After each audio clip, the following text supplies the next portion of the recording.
Today's event has evinced a huge interest, as evidenced through Twitter and Facebook. Given the tremendous response from all over the globe, this event is being telecast live through the Titans Cup website set up by Bobby, as well as through indiatimes.com. For helping to take this event to the larger audience through the electronic medium, I must thank, amongst others, Rohit Bansal, Prasanto Roy, and Sanjay Sethi.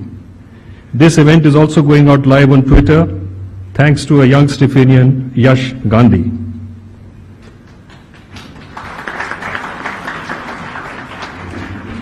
A special heartfelt thanks to our corporate sponsors, Discovery Channel and Aircel, as also Hotel Moria, who have spared no effort in supporting the event. It was decided at the outset that the topic for this annual debate should be apolitical, but having national relevance. The theme of this year's debate: this House believes that democratic politics is impacting brand India, is, I believe, most relevant and appropriate. We have a distinguished panel of judges consisting of Mr. Fali Nariman, Mrs. Meera Shankar, and Mr. John Elliott. And on behalf of the organizing committee, I thank them for their presence here this evening.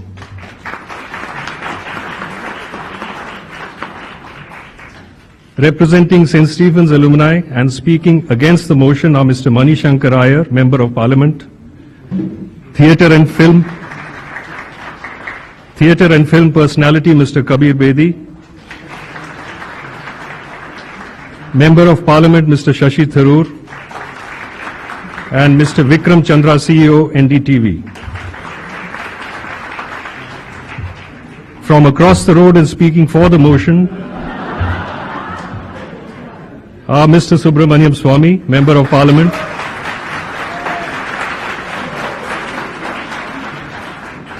Ambassador Hardeep Singh Puri, who has come specially for this event, Corporate Personality Mr. Deepak Verma, and Eminent Civil Servant Mrs. Tuk Tuk Ghosh Kumar. To moderate today's event and manage such a galaxy of heavyweight debaters, we have Mrs. Naina Lal Kidwai, CEO of HSBC, who has her task cut out for her. I now call upon her to take the stage and commence the proceedings.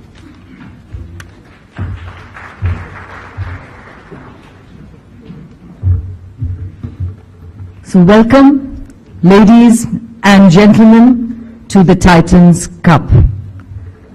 I'm honored to be the moderator today, and I'm mindful of this onerous responsibility. You should have seen how hotly every second of what those 20 marks that are going to be given for timekeeping and how that was going to be assessed was being discussed by the group. And I'm mindful that this onerous responsibility rests on my shoulders, basically because I didn't go to Hindu, I didn't go to St. Stephen's, but indeed I went to the best college, LSR.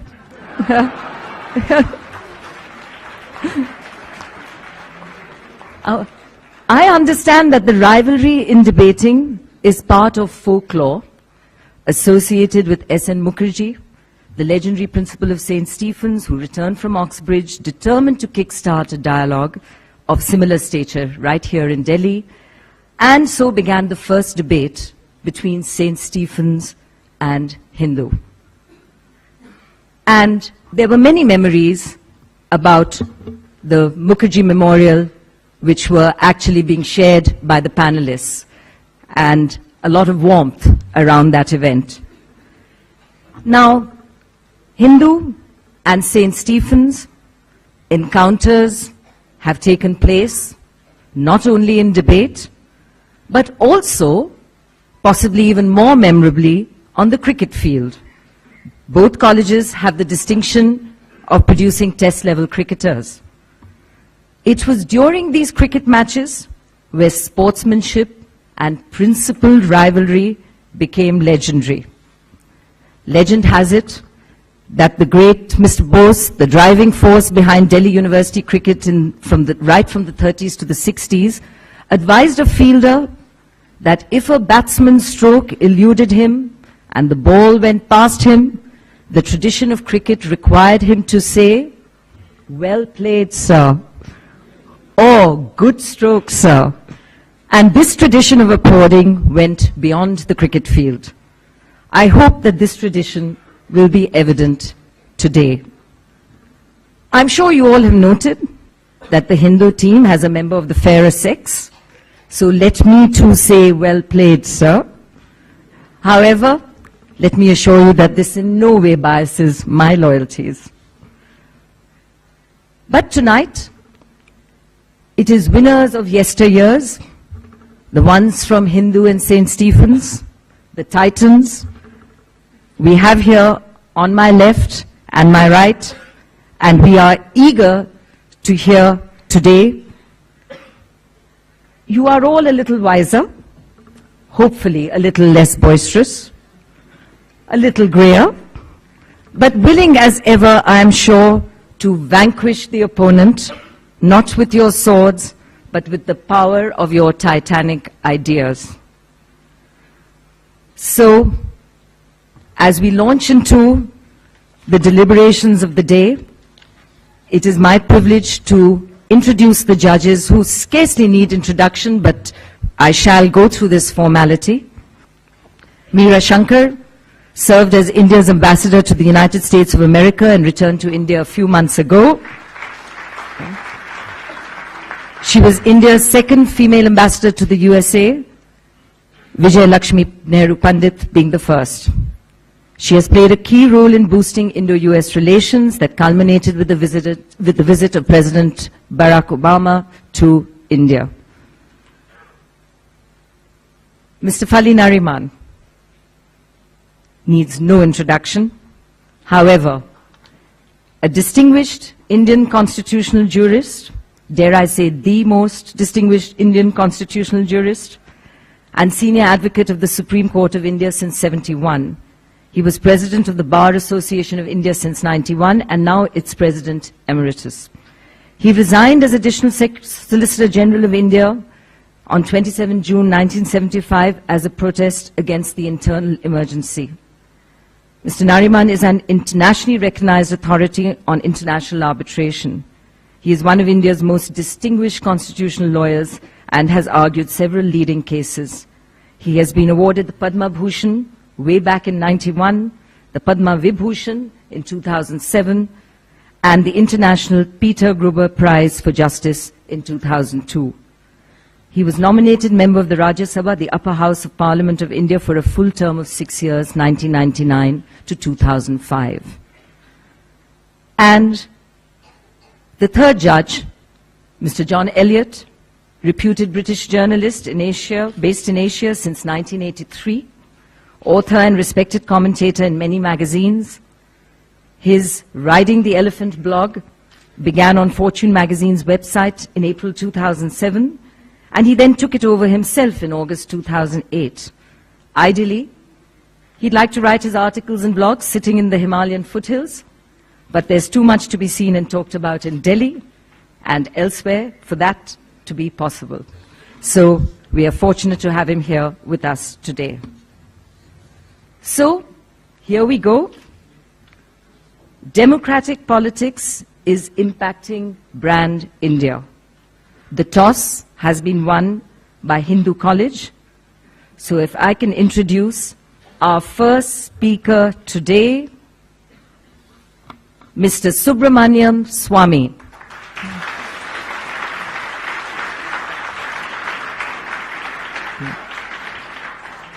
Now, Mr. Swamy is an Indian politician, academic, economist, presently the president of the Janata Party of India. Dr. Manmohan Singh had recently stated that Dr. Swamy was the first to envisage and articulate the need for reforms in India. He has been in the news almost every day and requires no further introduction. Please welcome Dr. Subramanian Swamy. Over to you, sir.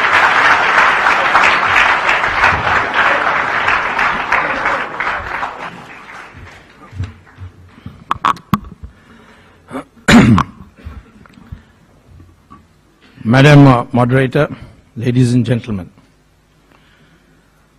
Brand India is what makes India attractive as a foreign investment destination. It is also what demonstrates India's ability. We have therefore, because of Brand India, inflow of foreign direct investments and other investments, and outflow of where we have performed, such as software. The bottom line is that India attracts foreigners to invest in India because they can make more profit here, largely because of our skilled and unskilled labor, which is not only good but the cheapest in the world. While they are able to bring their capital at very low interest rates which obtain in their countries. It is therefore quite clear that when Brand India attracts foreigners to India, there is a lack of a level playing field, and it is the duty of democratic politics to ensure that we are not exploited in this branding that takes place. It is the duty of ensuring level playing field that the democratic politics plays. Thus, democratic politics correctly prevented FDI in retail because Walmart, obtaining capital at 2 to 4% interest rate in their country, in the United States, wanted to enter retail market with no new know-how, and therefore it led to unfair competition because Indian traders had to obtain capital at 12 to 18%. Moreover, foreign countries of the West particularly do not allow free access to our labor, which is not only skilled but the cheapest, and also to agricultural exports, for which we have been fighting in the Doha rounds. This is also Brand India, our capacity to export our labor. We have today what is called as the demographic dividend, which 30 years ago we called as the population problem. Today, democratic politics is working for a quid pro quo. Hence, the democratic politics must impact Brand India, must ensure that the contours of Brand India are such that we ensure that the competition that takes place as a consequence is on a level playing field. We have advantage in labor, and those who want to come to this country have an advantage in capital. And the competition should be fair. And it is this, therefore, why we think that democratic politics must impact Brand India. And it is this, for this reason, that some of the decisions which are taken through democratic politics may not be acceptable to the ideologically committed, but certainly something which in the national interest has to be done. So therefore, I support the motion that democratic politics impacts Brand India. Thank you.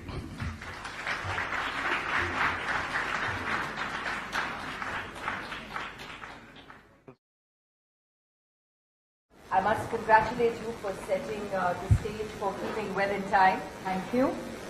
We will now have 2 interjections where you will be given a minute each to respond.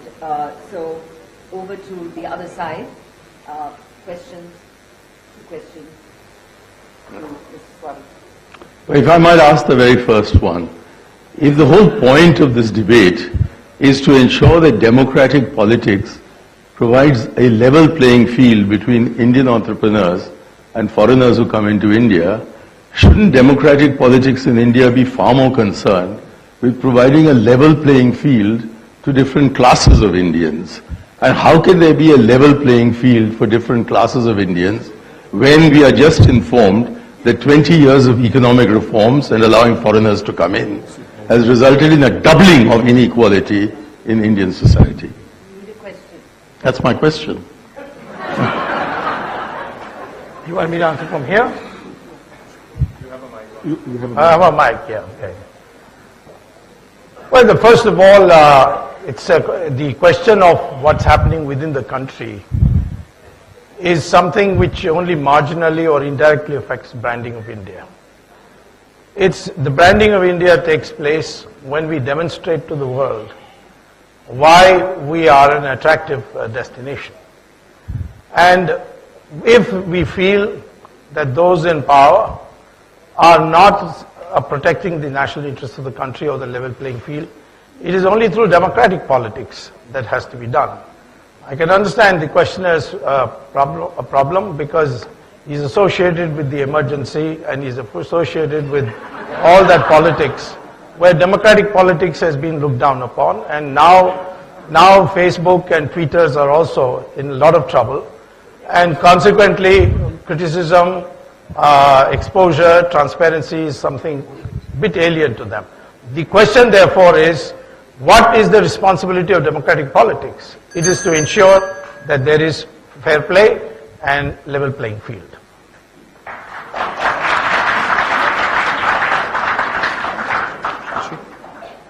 You have a second? Second interjection, yeah.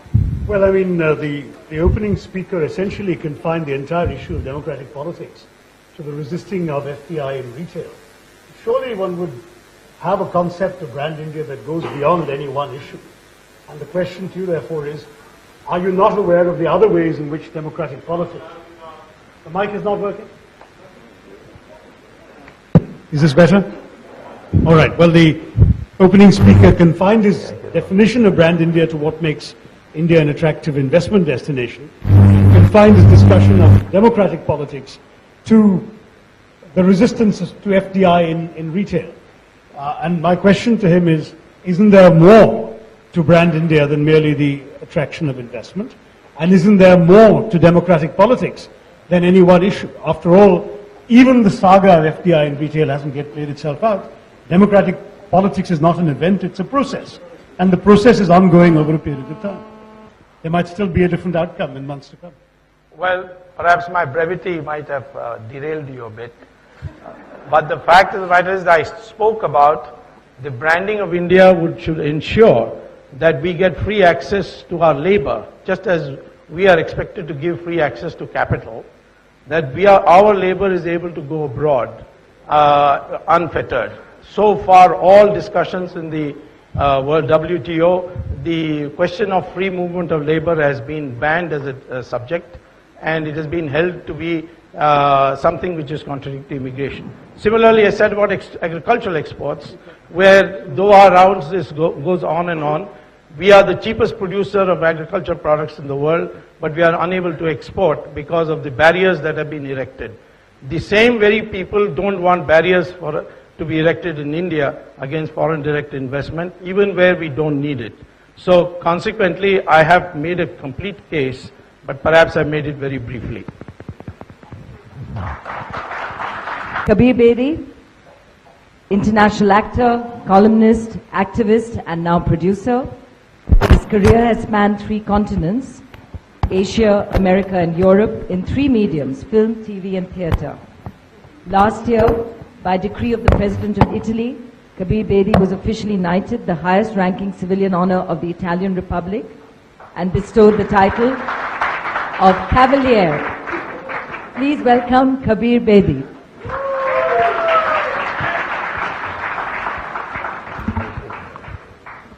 Honorable judges, Madam Moderator, distinguished guests, I listened with some amusement and amazement at the first speaker because I failed to see what case he made. It completely eluded me as I sat there waiting for something to pounce on. Let's be clear what this debate is about. This debate is about brand India, not just India, brand India, about democratic politics and brand India. Before I became an actor, I spent 5 years in advertising, and I learned that every product is branded in a unique way to make it appealing for potential customers. Now, who is the customer of brand India? Quite simply, anyone across the world, any entity that we wish to attract to India or towards India for the economic benefit of India. And what is brand India. My friend and fellow Stephanian Amitabh Kant, who was one of the driving forces behind the Incredible India campaign, wrote a book on branding India. And according to him, brand India is a global set of perceptions and associations that now surround the country. Now there's two aspects to this. There's the soft branding and the hard branding. The soft branding is the kind of branding we want to do for tourists and people in general around the world, impressing them with our monuments, our landscapes, our culture, our history, our yoga, our spirituality, and of course, Bollywood films, which amuse and entertain hundreds and thousands of, if not hundreds of millions of people across the world, many of whom are not Indian. Let me tell you, having lived abroad for 20 years, that half of brand India is not impacted by domestic politics in any way whatsoever. So half the battle is won right there. The other half of brand India is the hard-nosed brand India, where we want to attract business to India, businessmen to India, to profit from our huge markets. And therefore, brand India was very brilliantly branded as the fastest growing free market democracy in the world. Now that's a claim that no country, developing or developed, can make even today. That's what makes the appeal of brand India unique. Let me give you a striking example. In 2007, Arun Sareen, the CEO of Vodafone worldwide, made an $11 billion investment in India, in Indian telecom. Lest my opponents think that he's having second thoughts, in July July this year, he invested another $5.5 billion to buy out SR's 33% stake remaining stake in Vodafone India, making him the biggest investor in India. It's important to remember that most of our investors come from democratic countries, and they fully understand the pulls and pressures of domestic politics. In America, President Obama almost had to default on federal payments because of domestic politics.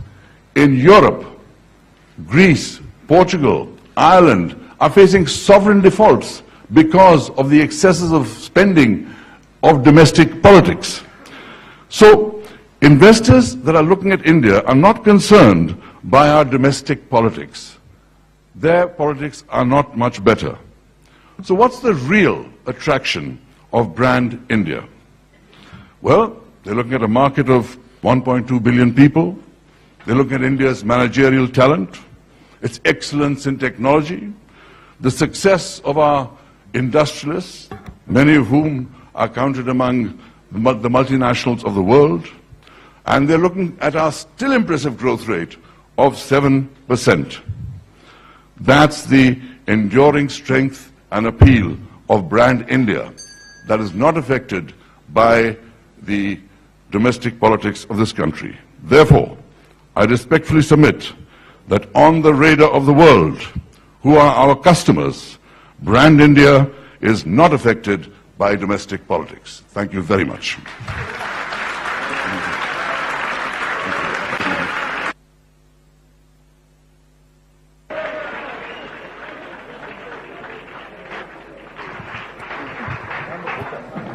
Okay, just to remind all, the bell, the silver bell is 4 minutes, the gong is 5 minutes, and the speakers can go up to 5 minutes. So you were well within time. Thank you, Mr. Bedi. 2 interjections from this side of the floor. Well, I think it's finally given me the permission. I would like to ask Mr. Kabir Bedi, please, why and how you said domestic democratic politics have no bearing at all. Because I think you're delinking and giving India an almost schizophrenic persona, which does not sound very convincing. On what basis have you done that? Thank you. I didn't understand your question, madam. I'm sorry, but I was trying to tell you that you have delinked India from its image overseas. That's a very limited way of looking at the persona of India. Why have you done that? Madam, the debate is about brand India. It is not about India in general. It's about democratic politics, not about democracy in general. Democracy is always a huge plus. And that is why we call ourselves the fastest growing free market democracy in the world. That is part of the attraction of Brand India. I'm saying, as far as the motion before the House, that domestic politics does not impact Brand India, because it does not. They are looking at their own countries, and their politics are even worse.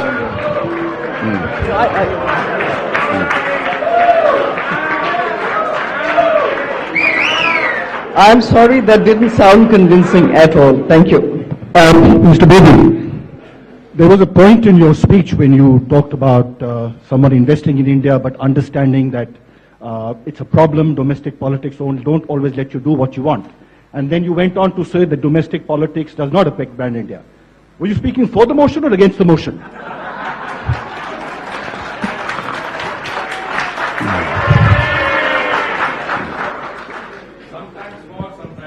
No, sir. My central point is... You hedged your bets. No, sir.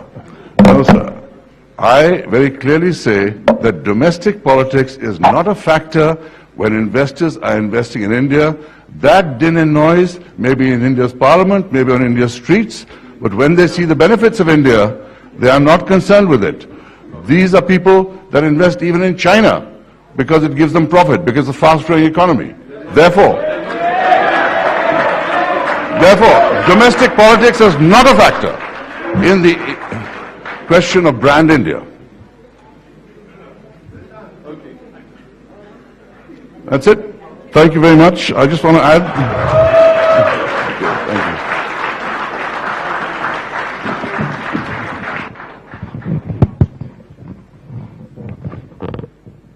Thank you. Okay, so we move on back to the Hindu team. So speaker number 2, Deepak Verma. Deepak is chairman. Well, do give him a hand. Yes.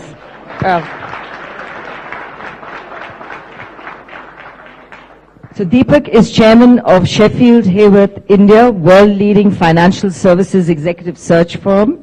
Earlier a corporate executive, he held the positions of managing director at Aviva Life Insurance, business director, Global Consumer Bank, Citibank, and executive vice president, Gillette India and South Asia.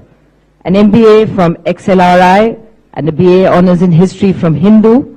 He's a keen practitioner of yoga, an avid golfer, and enjoys traveling. He has won the Mukherjee Memorial and Andrew Memorial in the same year while at Hindu. Madam Chairman, members of the House, let me make it clear that my speech is not a referendum on whether democracy works or doesn't work.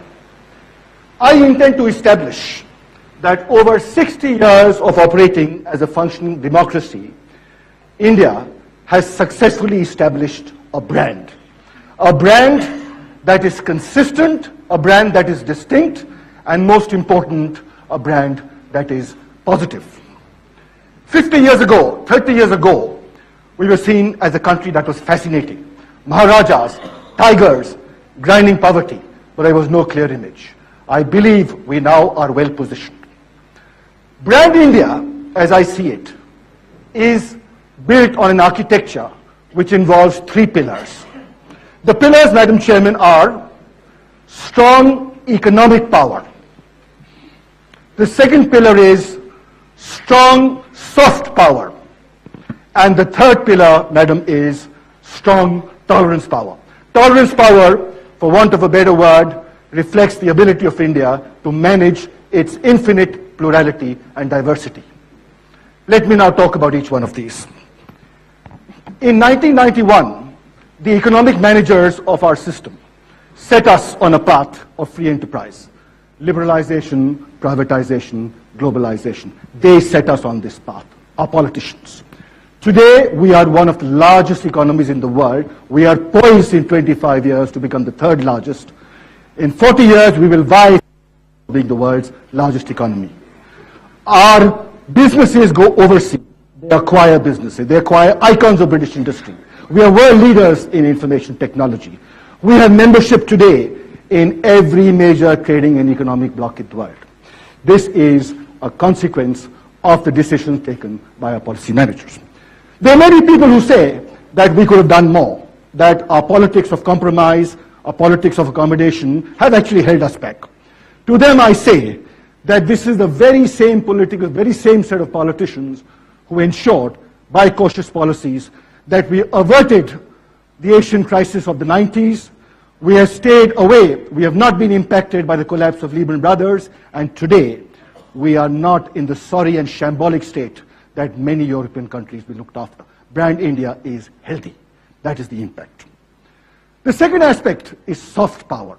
Soft power, for those of you who do not understand the term, was developed by a Harvard academic, Joseph Nye. And it refers to the ability of a country, through its culture, its values, its ideas, to exercise influence on the world stage, to get the world to look at things the way that you want to do. India has enormous soft power. Militarily, and in terms of our size of our economy, we are much smaller than China. But if the truth be known, our culture is far more pervasive. Brand India, our people are known, our food is accepted, our religion is looked at and studied with admiration, our iconic sportsmen are admired. India is able to project its soft power because of its democratic system. Our democratic system, because it is open, allows the free flow of ideas, the free flow of information. We're able to travel abroad. We accept, we give. The world, Madam Chairman, is able to look into the soul of India, and it likes what it sees. The third aspect of Brand India is our ability to manage plurality and diversity. It's a well-known fact that India is home to an incredible variety of languages, cultures. There's incredible ethnicity. We have been home for 4 major religions. Yet we exist, and we do this successfully. Other countries have managed diversity. The US and the UK have managed diversity, but they started at much higher levels of education and economic development than we did. Our record on managing diversity is not perfect, but that is only to be expected given our history.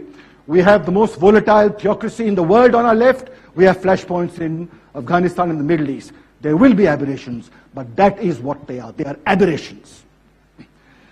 I must point out that I understand, like everybody else, that democracy is flawed. Every political thinker, from Plato right down to Friedman, has said that democracy has its flaws, and I accept that. We're happy. However, we deal with these problems, don't throw it out, deal with it, and that is happening. Brand India is strong. Thank you, madam. Sir, in ignoring the obvious negative connotations of the word impacting in the motion before the House, aren't you trying to argue for the other side, which is pretty much like running with the hares and hunting with the hounds? Sir, I must tell you that the proposition as defined is capable of being interpreted either positively or negatively. We may take the position that Brand India impacts the country negatively. We may take the position that Brand India impacts the country positively.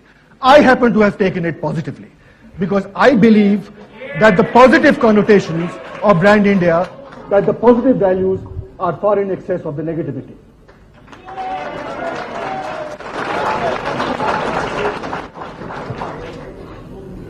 When you say, when Kabir says running with the hares and running with the hounds, what he means is running with the Hinduites and sticking with the Stephanians. You don't know your own mind. You say that it could be a negative, it could be positive, and whichever side it is, I'm on. That's why it's because of such confused thinking on your side of the road that the chicken had to cross the road.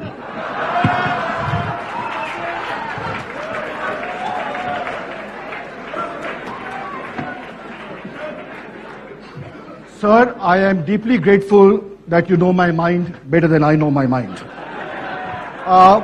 It is an occupational hazard which I believe exists in dealing with eminent people like yourself, and that is clearly happening. I must emphasize again that I do not think you have appreciated that this proposition is capable of being looked at as a duality. And it is my option, and I reiterate that, as to which way I prefer to look at it. Thank you. So now, over to St. Stephen's, speaker number 2, Vikram Chandra.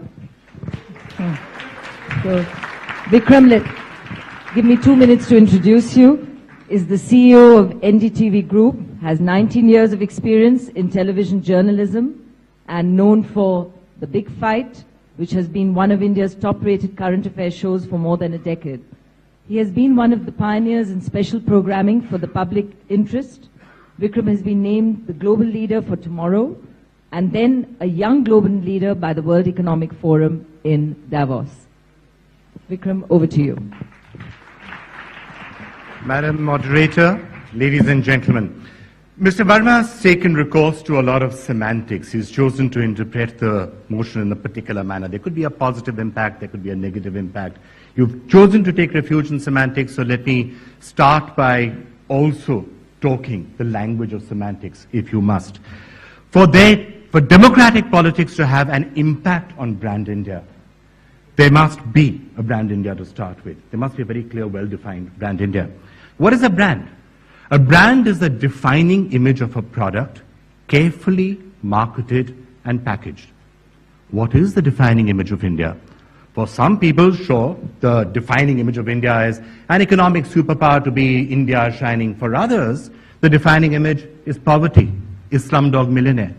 For some people, the defining image of India is spirituality, is religion. For others, it is chaos and corruption. For the Australians, the defining image of India may well be Sachin Tendulkar scoring his 100th century in a couple of days' time.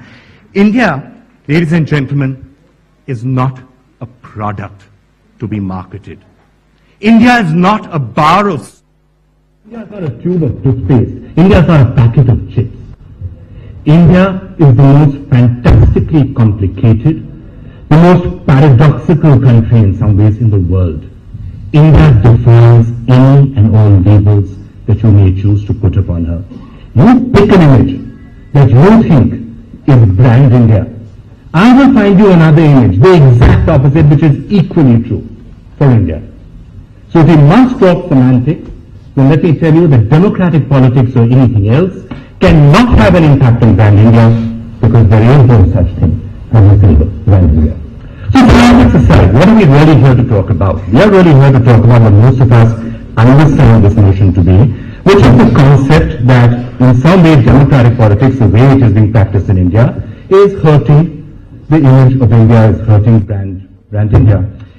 And I have to say that when we are talking about brand India in this particular manner, and the way you have defined it, brand India, it is a very narrow, shining India, Davos World Economic Forum type concept of India as an investment destination, something which is used to get foreign investment in and something used to get foreign tourists in. Fine, let's take that narrow definition, if you like, of brand India, and I'll show you that even then the notion must fall.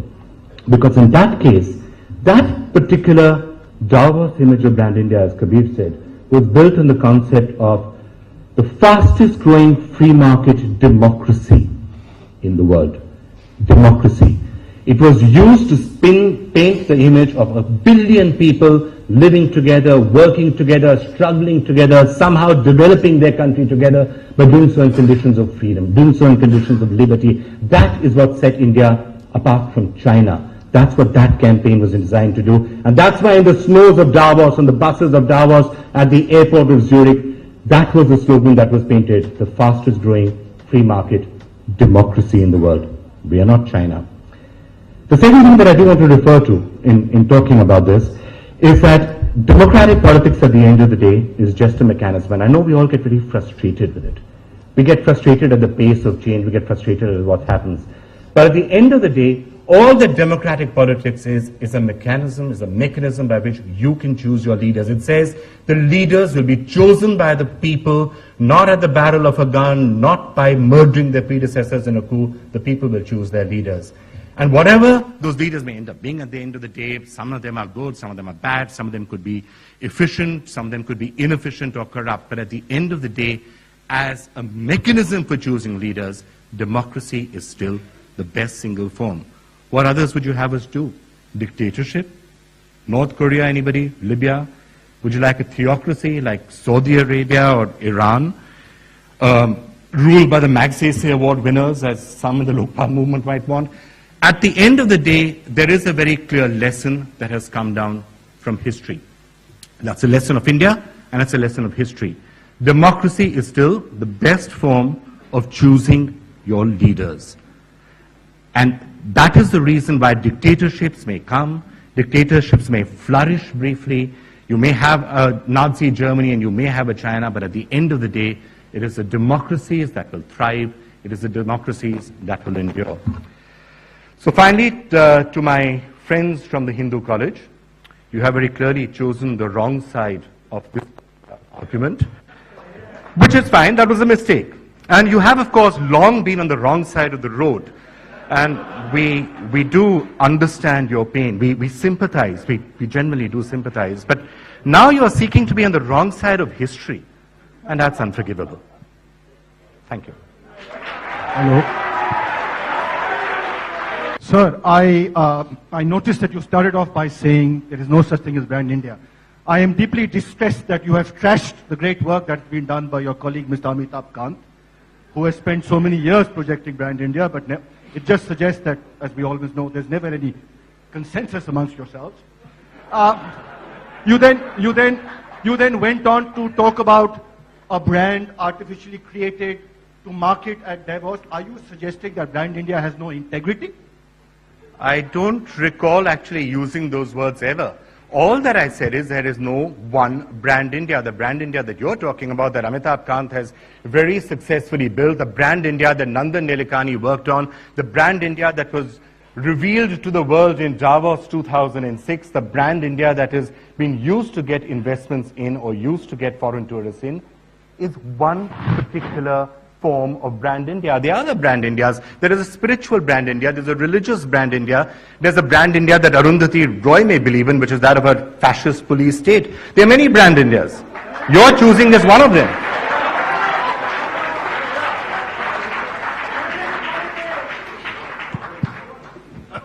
Second interjection. Yeah. Now I know why you are such a successful moderator, because you speak on both sides. You said that there is multiple brands. There's no single brand. The only thing that you didn't answer is, after praising the fact that India has been a democracy, whether this democratic politics has had impact on the multiple brands, if not on the single brand. Please answer that question. Well, actually, as a matter of fact, it depends on which of the Brand Indias you're looking at. Democratic politics, as Kabir said, may have absolutely no impact on some of the brands that we are talking about. If you go to somebody in the interiors of Africa and their only association with India is an Amitabh Bachchan film, frankly, they probably don't even know whether India is a democracy or not a democracy. So the Brand India that that person is associating with India, democratic politics has got no reference to. There may be a particular Brand India that you're talking about which democratic politics affects, but there are others. Let's not restrict ourselves to only one label and one image of India. We're a very complicated country. We're a very diverse country. Let's not have labels on ourselves. Thank you.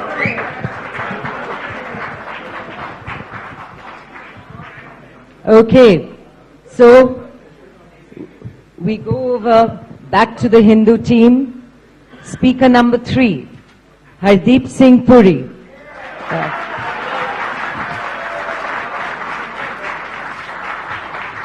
Hardeep is a 73 batch IFS officer who is, I beg your pardon, 74. He's younger than we thought.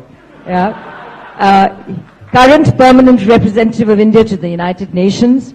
He's flown all the way here to be with us today. He is also presently Chairman of the United Nations Security Council Counter-Terrorism Committee. I'm sure that will be helpful today. In August 2011, he was the President of the United Nations Security Council. He had done his graduation and post-graduation from Delhi University and worked as a lecturer at St. Stephen's College, Delhi.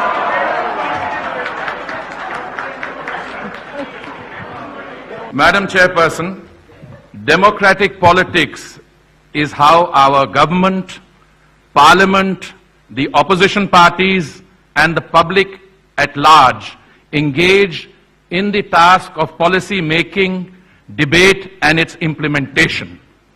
Brand India is a composite concept with a complex matrix which covers our ancient civilization, our culture, Bollywood in all its glory, our information and technology and R&D industries which make Indians look smarter than they actually are, iconic figures like Gandhi, but all these attributes individually and collectively do not critically define Brand India. What defines Brand India is the fact that India is the world's largest functioning democracy. And without that critical definition, you will get a concept of Brand India which is either half-cocked or intellectually difficult to justify. And I want to thank the two speakers speaking for the motion for having, in fact, helped us out from the other side of the floor. Madam Chairperson, democratic politics is Brand India. It is democratic politics which provides the space and gives the voice to reconciling the differences between us, regional, linguistic, social and cultural. It is democratic politics which ensures that human rights and fundamental freedoms can be ensured. Now, democratic politics, given as it is, the way we function, cannot be interpreted selectively to say that the democracy is good, but the politicians who are squabbling are no good. Democratic politics impacts on Brand India both positively and negatively. It impacts positively when the world sees us as the world's largest democracy with a fiercely independent judiciary, with the rule of law, respect for intellectual property rights. But when major economic policy decisions are delayed, when those decisions are either reversed and there is a paralysis of decision making, yes, Brand India does take a hit. Therefore, Brand India is impacted negatively by democratic politics. So you cannot selectively interpret democratic politics and Brand India to say that there is no impact. To do so would be to prepare a construct which is intellectually flawed. Let me now come to the issue of public debate and non-violent protest. These are central to India. But we are not the only ones fretting about it. The United States, which is a $15 trillion economy, also a large industrial democracy, they're worried about the gridlock in the US Congress, the Occupy Wall Street protests. When a protest movement against corruption takes place, and let me remind you, corruption is not specific to any country, to any sub-region or region, the government of the day takes a little bit of a brand beating. But at the end of the day, when we are able to correct that through a process of self-cleansing, then Brand India improves. In other words, let's not be defensive about any of these protest movements. They are integral to the way we conduct business. And somebody talked about China and democracy. The fundamental difference between Brand India and Brand China is we are an open, functioning democracy. China may grow a few percentage points faster, as a visiting former head of state tried to suggest here, speaking for a rival newspaper's so-called summit meeting, that if only India were a little less of a democracy, we could grow a few inches faster. First of all, there is no way in which we can shut off the tap and shut off a few parts of democracy. We tried it once and it didn't work. Similarly, unless, as Mr. Swamy said initially, unless you have a full debate on different economic policy issues, and you are able to reconcile the different competing interests, social and economic, democratic politics will be richer only when you are able to reconcile those interests. So my submission, Madam Chairperson, very clearly is democratic politics impacts brand India both positively and negatively. Even if you choose to select a narrower definition of brand India by defining it as brand equity, and that was the intellectual absurdity which was being committed by some of our colleagues. Brand India is not only investment and attracting foreign technology and investment. Brand India is much more than that. If it were anything else, you could then compare it to China. Thank you very much, man. I think the proposition stands established.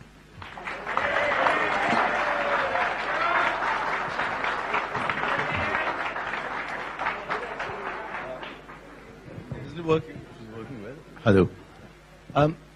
Would the Honorable Speaker kindly clarify whether it was because he studied at Hindu and taught at St. Stephen's that he's straddling both sides of the fence?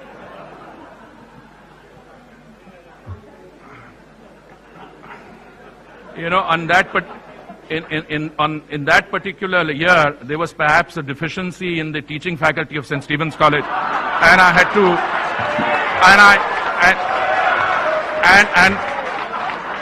and I had to most reluctant, and I had to most reluctantly give up an offer of a lecturership in Hindu college, which I would have infinitely preferred.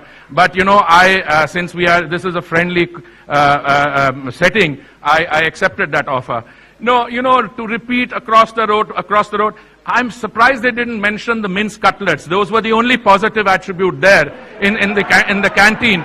But in our time, the St. Stephen's College Union used to be called the St. Stephen's College Union Society, you know, because, you know, to take on the establishment, to take a position was found very difficult because in this highly establishment-oriented hierarchical structure that we had in Mission College then. That's what it was called, Mission College. Okay. Mr. Puri, if I could just ask you, a lot of effort is being made in recent days, and you would know about it, the Look East policy. And we are really working very hard to try and sell the brand of India in countries in Eastern Asia as the land where the Buddha came from. And that the Buddhist circuit is the reason why you should really come to India. And that's the most important brand of India in those countries. How exactly does democratic politics affect that? You know, democracy was first of all, I should like to remind the Honorable Speaker when he referred to Africa during his presentation and spoke about no one in Africa knowing brand India. I should have said that the iconic figure, Mohandas Karamchand Gandhi, is how Africa looks at the brand India. Insofar as the Buddha is concerned, you know, got enlightenment here, the message spread. But as I said, brand India is a complex matrix. It has civilization, culture, Ayurveda, yoga, and it has Buddha and Gandhi in it. But as I said, the central defining feature is democracy. It's the democratic politics. And brand India gains in Japan and elsewhere through the Buddhism. But that is not the defining feature. The centrally defining feature of brand India is democratic politics, good or bad, with or without our honorable members of parliament. Thank you. Thank you. Yeah.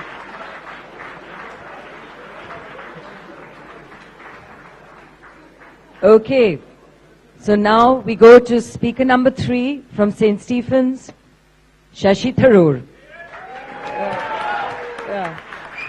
Now, Shashi is an author, United Nations peacekeeper, refugee worker, human rights activist, a former Minister of State for External Affairs, and now an elected member of the Indian Parliament from Thiruvananthapuram constituency in Kerala.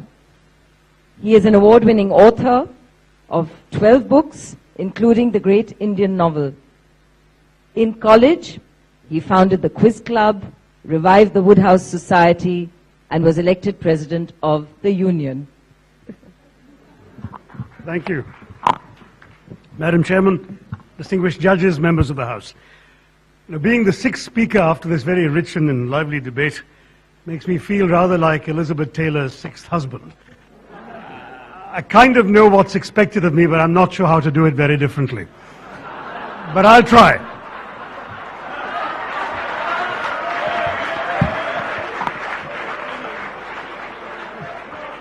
I'll try. I mean, I must say that hearing people like Deepak Verma and Hardeep Puri essentially say this motion can be both positive and negative reminded me of a line I once heard at Delhi University. We're trying here to be logical, not tautological. So, but very simply, to reduce the debate to its essentials. What is a brand? It's obviously, as the marketing people tell us, a symbol that embodies all the key information about a product or a service. So when a brand is mentioned, it carries with it a whole series of associations in people's minds and expectations of how the brand will perform. But ultimately, the only real guarantee of a brand's worth is the actual performance of the product or the service that it stands for. If the brand delivers what it promises, it becomes a great asset in itself. So what's brand India? We've heard lots of definitions of it. A country isn't a soft drink or a cigarette, but its name can conjure up certain associations. That's why our first Prime Minister, Jawaharlal Nehru, insisted on holding on to the name India in the Constitution in the face of nativist reassertions for Bharat, right? Because he felt that there was a brand that had been developed, a fabled land, India, the jewel in the crown of the British Raj, that he wanted to hold on to, even if he didn't use the word brand. Now, that then got transformed into the brand of Mahatma Gandhi, as we've been reminded. It then got tarnished, perhaps, by associations with poverty and various setbacks. It's now been revived again. And we've heard about the Davos slogan, fastest growing free market democracy. We've heard of the Stephanian Amitabh Khan slogan, incredible India. All of this summarizes various aspects of what we want people to think of when they hear the word India. I think a fundamental part of this is the unparalleled diversity of India, the geographical diversity, the ethnic, religious, linguistic diversity, and this range of people, even though they come from colleges on both sides of a certain road, living side by side in relative harmony. That is part of Brand India. And Brand India's importance lies, frankly, in the fact that India's claims to any importance in the world of the 21st century lie in those aspects and products of our society and culture that are attractive to people elsewhere in the world. So that when we speak of soft power, as one speaker has already done, it's the right thing to do, because we know that hard power can carry the odium of global public disapproval, whereas in the information era, our brand strength is indeed our soft power. That today's world is not about who has the bigger army. It's not the bigger army that wins. It's the country that tells a better story that wins. And what we've seen in the stories, even heard from the wrong side of the motion, have been stories that have strengthened the whole notion of what India is all about. A society with a free press, a thriving mass media. India can tell stories about itself that, frankly, attract just as we're being ourselves. And democratic politics is a fundamental part of that story. Even Anna Hazare, though he wasn't mentioned by name, this non-violent protest that was alluded to is part of the story of democratic politics in India, and part of India being the land where public opinion is expressed in all sorts of ways and heeded in our system. See, Brand India is created partly by the government and partly despite the government. Partly by deliberate action, partly by accident. So it's not just what we can consciously portray that's Brand India. It's rather how others see what we are, who we are as a nation. In fact, democratic politics is integral to that. I was traveling in the Arab world in 2004 when our then general election results gave us a party winning the election, headed by a woman of Catholic background and Italian descent, who then made way for a Sikh gentleman to be sworn in by a Muslim president in a country 81% Hindu. And the astonishment and admiration of the Arabs I spoke to demonstrated to me that democratic politics is so fundamentally a part of Brand India that we can't speak of it impacting it as if it's an external or extraneous element.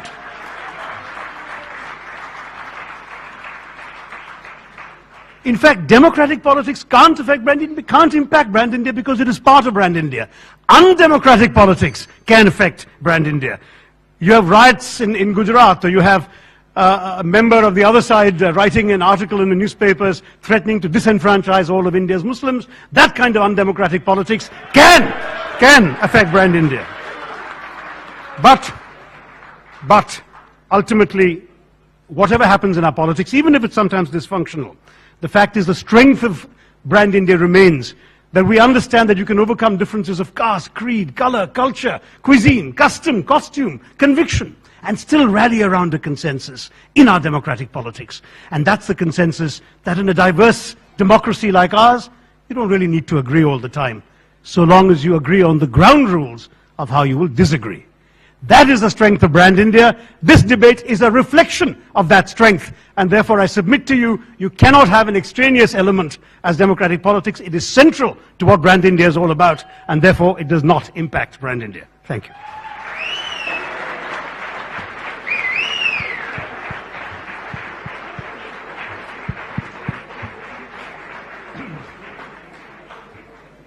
You seem to be more familiar with the UN Charter than the Indian Constitution.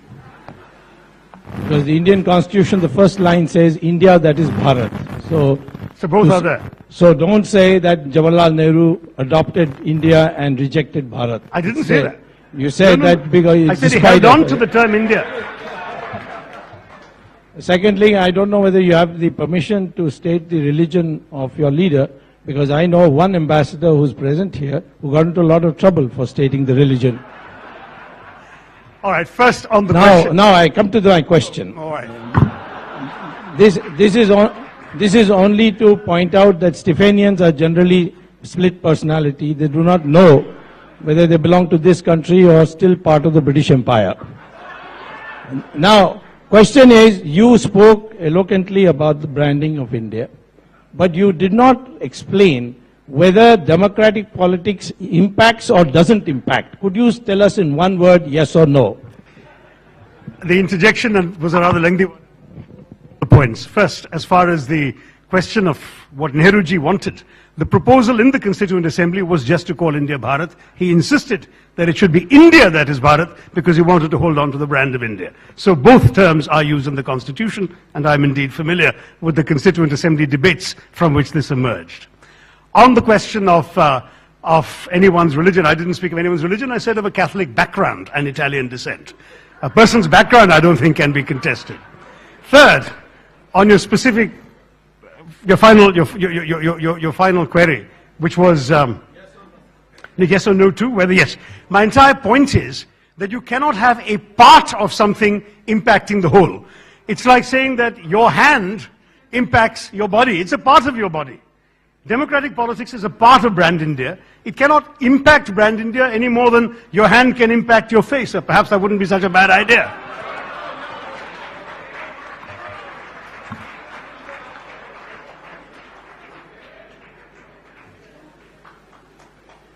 The proposition before this House is, this House believes democratic politics impacts Brand India. Do you think that by making out a case that Brand India impacts democratic politics, you can get out of the issue of establishing, again, a question, yes or no? I've made it amply clear that because indeed Brand India has as an integral part of it the entire practice of democratic politics in our country, that to speak of democratic politics in the motion as if it is something extraneous like a meteorite impacting the earth, democratic politics impacting Brand India, makes no sense as a proposition.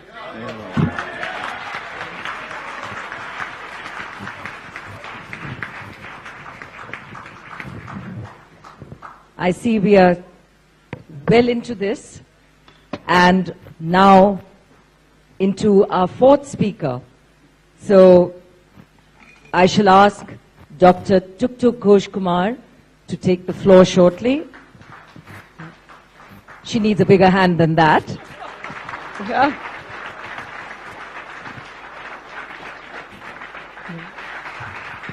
Now, Dr. Ghosh Kumar is a member of the IAS and is currently posted as Principal Secretary, Women and Child Development and Social Welfare Department, Government of West Bengal, Kolkata. During the 14th Lok Sabha, she was Principal Secretary to Speaker, Lok Sabha, Somnath Chatterjee. Her academic specialization is in ancient Indian history.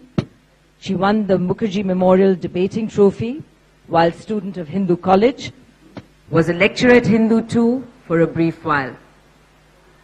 Dr. Ghosh Kumar, over to you.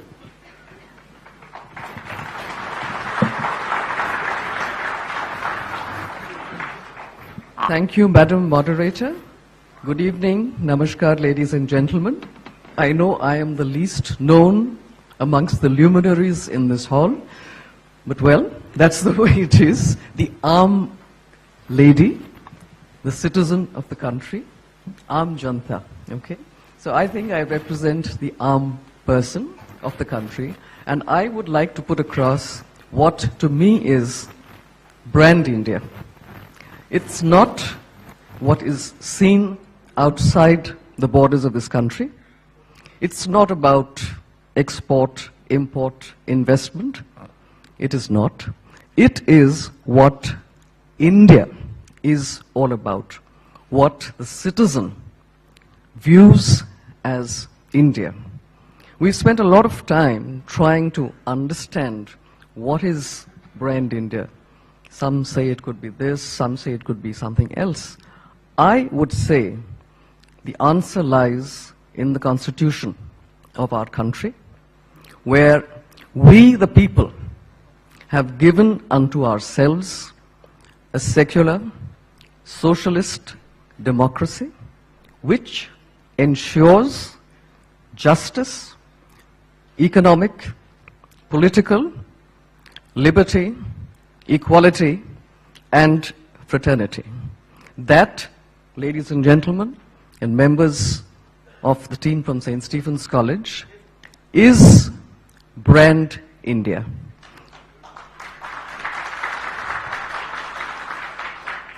And it's quite sad that we are spending so much of time and energy trying to zero in on that very basic point which affects the daily lives of our citizens, billion plus. We have gotten into the habit of ordinarizing our citizens by calling them ordinary person on the street, the common man.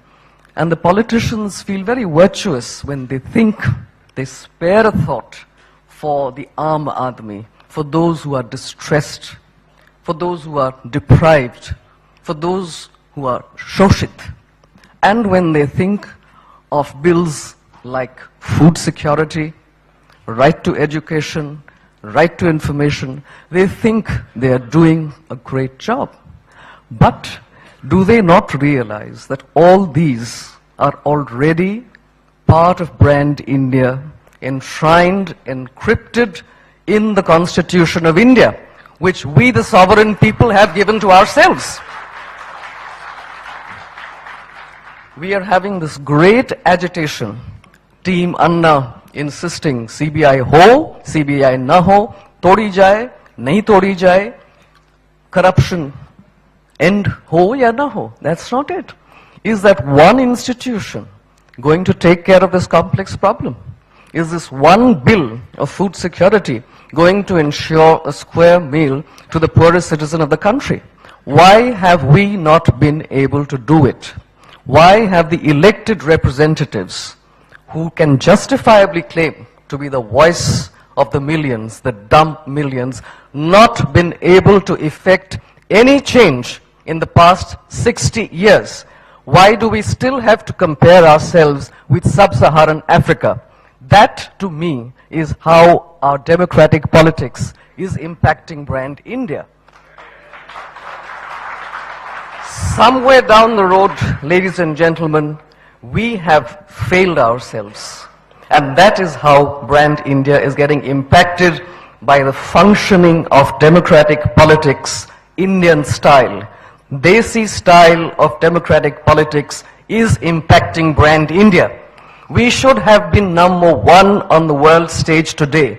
Everybody said we are the largest functioning, vibrant democracy in the whole world. But does anybody hold us up and say you are the best? You are the model for the entire world as how a democracy should be run? No. It is not quoted as the best example of a functioning, vibrant democracy. We still quote good old Westminster model.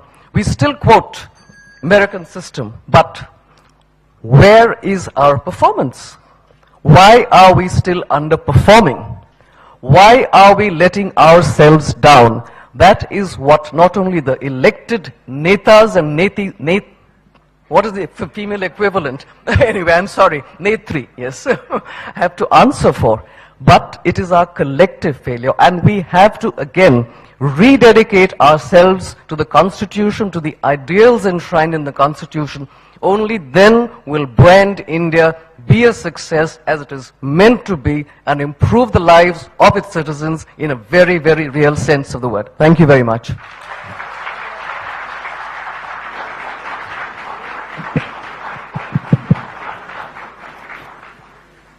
Given the motion that domestic politics is impacting Brand India, don't you think it was fundamentally dishonest of your team to try and ignore the obvious negative connotation within the context of this motion to try and argue on both sides of it? I'm sorry, Mr. Bedi, I'm not here to answer for others. If you have any question directed to what I said, I would like to answer that.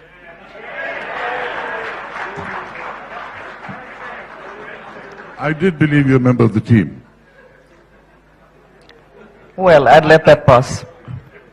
I mean, I'd made the point, which I believe will be sustained by those who know what a concept of a brand is, that the performance of the brand is far more important than what it claims to be.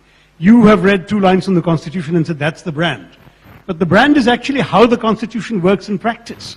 And it seems to me that you've missed that. You've essentially made the point, this is what our Constitution says, we failed to live up to it because of our democratic politics. But that is precisely what the brand is. Your brand is not just an advertising slogan or 2 lines from a document.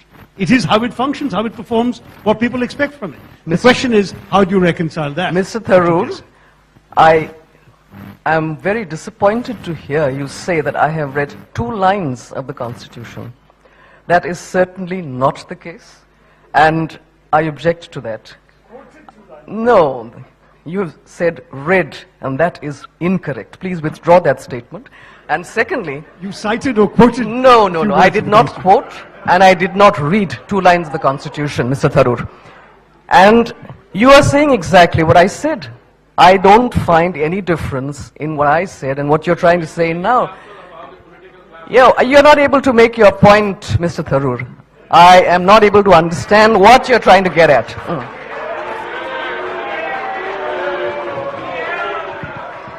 Okay.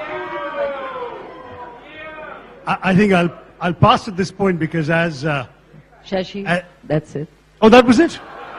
Kabir counted? Well, Kabir asked and was answered, and you've asked. So, okay. So now it's speaker number 4 over at Stephens. No guessing who we're waiting for here. Mr. Mani Shankar Iyer. Yeah.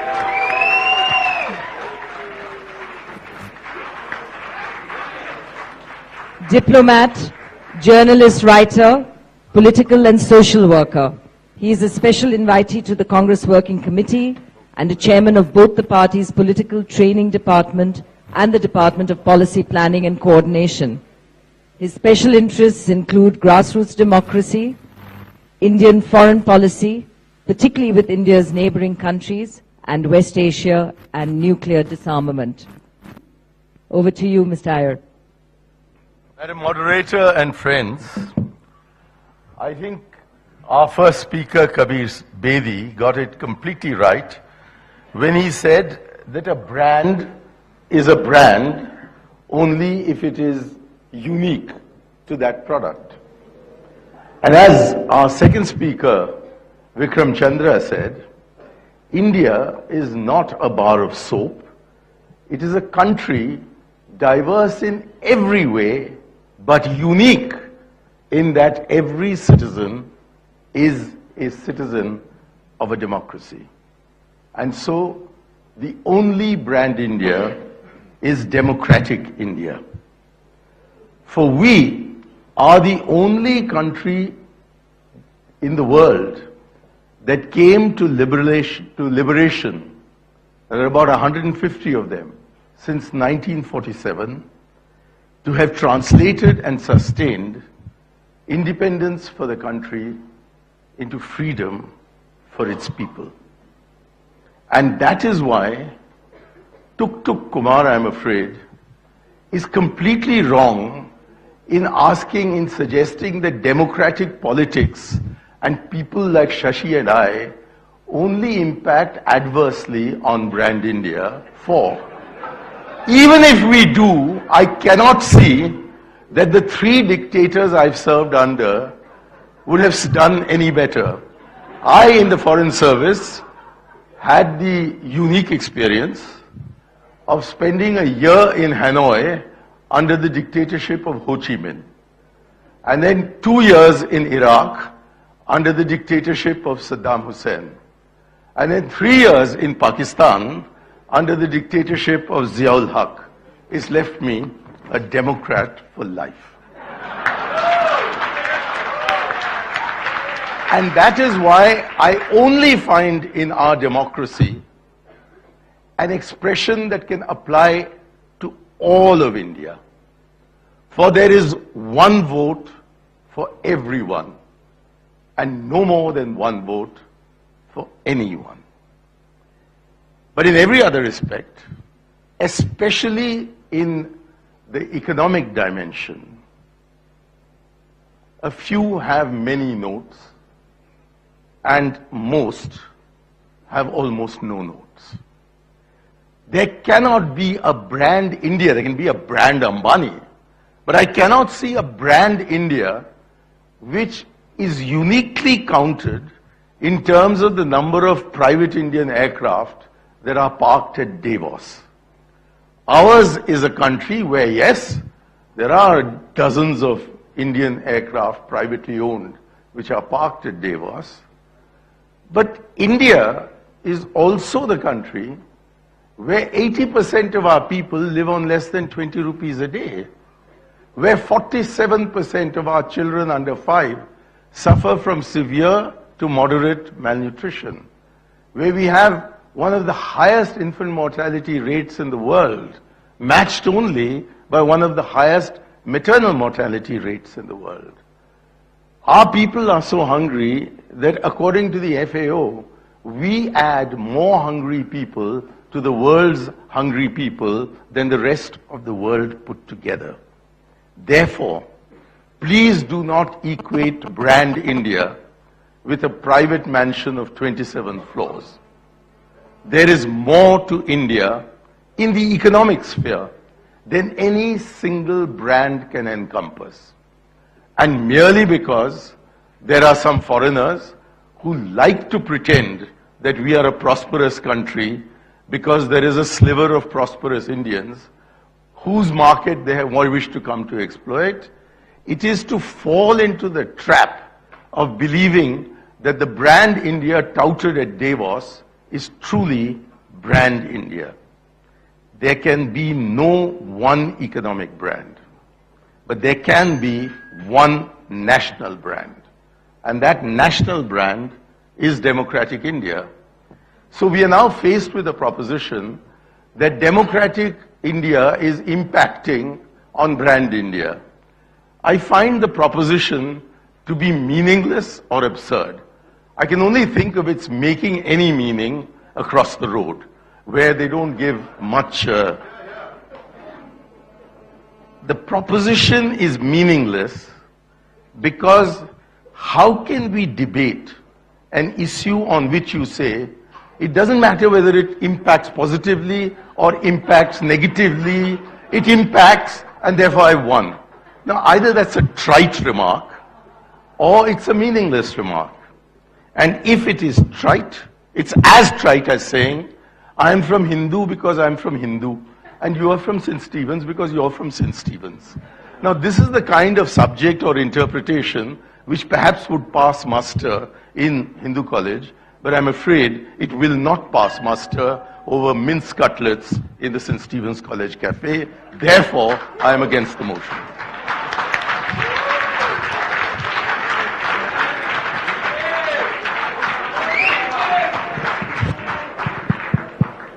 I think this.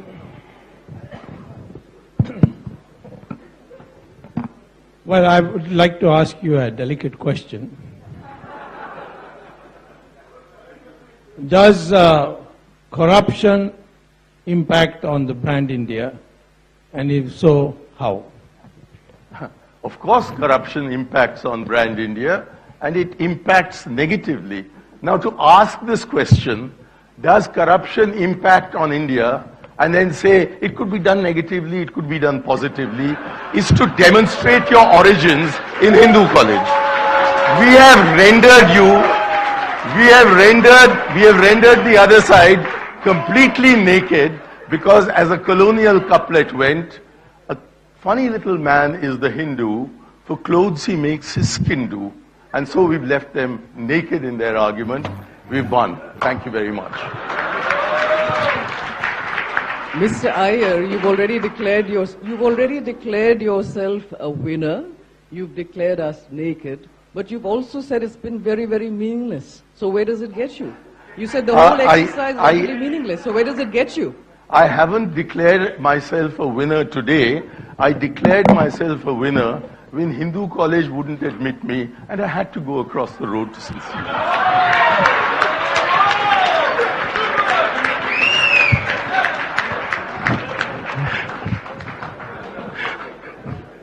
Well, that brings us to the end of a scintillating discussion and some great repartee. We will now leave the judges to make their choice. And while that is happening, we have some time for audience participation. So I do hope you have some questions. And what I would ask you to do is to put your hands up and make sure you direct the question ideally to a person, because that would make it easier for the answers to be coming. We also have a number of questions that have come to us off the Twitter feed, and I would like to maybe start with that while you're getting your questions together. So, starting with a question from those who said yes. I'm sure she won't miss me. Why is it that democracy has become the sole basis of corruption and lawlessness, which has no doubt impacted brand India? So I'll repeat that. Why is it that democracy has become the sole basis of corruption and lawlessness, and that which has no doubt impacted brand India? Yeah. Corruption is not the monopoly of any political system. Corruption is not the monopoly of any political system, any country, any sub-region or region. It is endemic everywhere. Now for the honorable gentleman to, or an honorable person to inquire, why has democracy allows corruption, but democracy also has inbuilt systems for self-cleansing, and when you are able to correct that, as I said, the government of the day may look a little low at that point of time, but the brand gains by the self-cleaning, and I would much rather have democracy dealing with corruption rather than totalitarian societies where you can you can lock up your opponent and bring sodomy charges against him after he appears on the cover of Time magazine.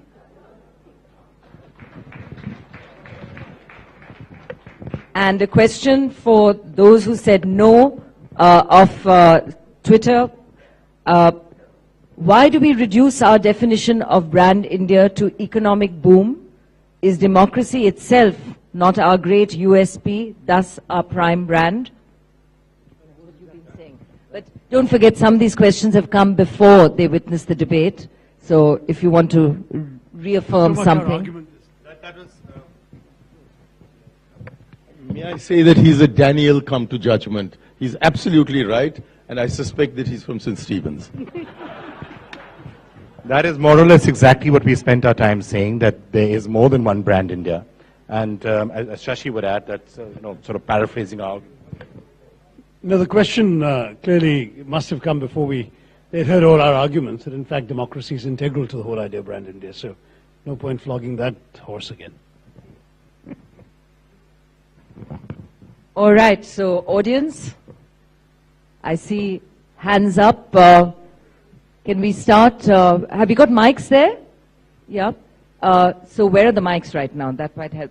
So let's go with the one in front right now. If you could introduce yourself. Hi, my name is Anup Bhargav, and I'd like to direct my question to Mr. Kabir And Bedi. which college? I come from Hindu College. I was fortunate to go there. That's your only claim to fame tonight. Which college? Hindu College. You very articulately, divorced and delineated democratic politics from brand India. And you gave an example of Vodafone and their investment strategy in the country. My question to you is that if there is absolutely no link between both, then why over the past 4 to 5, 6 months is our currency the worst performing, our Sensex the worst performer among the BRICS country grouping? And if you believe that's an aberration and not an effect of democratic politics, what is your justification for that? You know, when I hear the Hindu team, I'm inspired to take my inspiration from Art Buck and change things to say, debating has changed of late, which makes me peaked and sad.